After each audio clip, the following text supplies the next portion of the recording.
8 to be great. The 8 traits successful people have in common. Number 3, focus. When I asked James Cameron how he managed to produce the 2 highest grossing films of all time, Titanic and Avatar, he said focus had a lot to do with it. He said you've got to be super focused, like a laser, to get anything worthwhile done. He said when I did Avatar, I was focused for 4 years. Now, I'm not saying you never think wide. At the beginning of anything, whether it's your career or a problem you're trying to solve, you got to think wide. You got to take lots of stuff in. And I say when you're young, don't focus too soon. Just know in the back of your mind that success requires a single-minded focus. As Larry Page, co-founder of Google, said to me, you should focus on one important goal, and you need to be pretty single-minded about it. It was a single-minded focus that enabled astrophysicists to build a space telescope the size of a suitcase that only cost $10 million compared to the $2 billion it cost to build the Hubble. And when I asked mission scientist Jamie Matthews about it, he said focus is the key word for our success. We pulled this off on a tight budget and short timeline because we just did one thing exceptionally well. We didn't try and make the Swiss Army knife of telescopes that did a lot of things. Successful companies focus. When Tom Monahan, the founder of Domino's Pizza, was asked the secret of his success, he said a fanatical focus on doing one thing well. Bill Gates would agree. He says if you want to be a great software company, you have to be only a software company. You can't dabble in other things. But many companies and people do dabble, and I was one of them.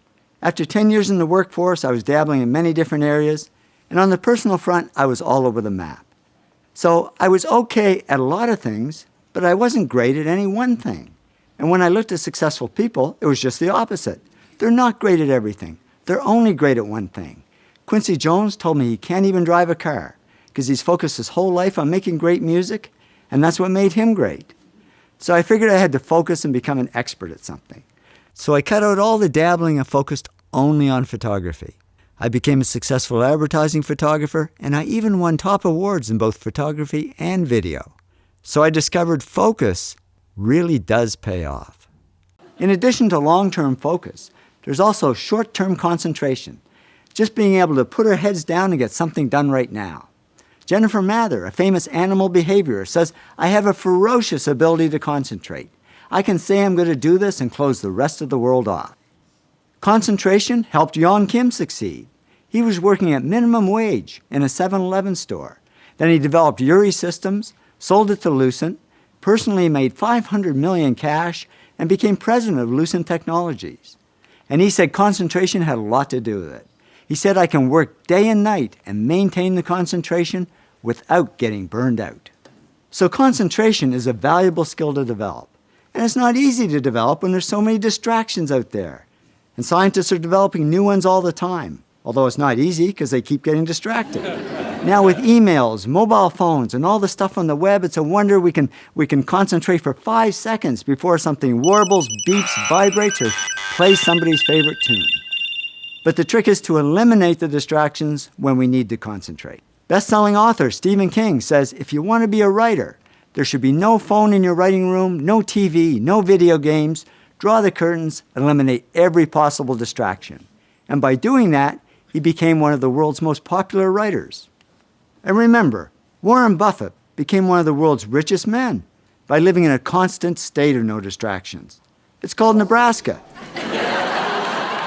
He says, when I worked back in New York, there were more stimuli hitting me all the time. It's much easier to think here. And I wonder if that isn't one of the big reasons why so many successful people I interview actually grew up in small towns, not big cities. Fewer distractions, more ability to focus and concentrate. But now all that's going to change, because with the internet, we can be in the middle of nowhere and still be distracted. And concentration doesn't always mean being in a quiet room or alone. Many people actually use noise to eliminate distractions. Stephen King does. Remember, he's the guy who said, eliminate every possible distraction. But he also says, I work to loud music. For me, the music is just another way of shutting the door. John Seely Brown also uses noise to eliminate distractions. He's chief scientist at Xerox. And he said to me, I did my doctoral thesis in a bar because I loved the noise. I could concentrate even with the noise all around me. Geez, I thought all those people in bars were partying. Now it turns out they could be PhDs. And learning how to concentrate is all about practice, practice, practice. Lindsay Sharp heads up 4 museums in London, and he said to me, it's very hard to concentrate, so you have to practice a lot. He said, I learned how to study in the middle of an airport. So now if I'm concentrating and there's a siren outside, I don't even hear it. The bottom line, focus helps us succeed, whether it's long-term focus or short-term concentration.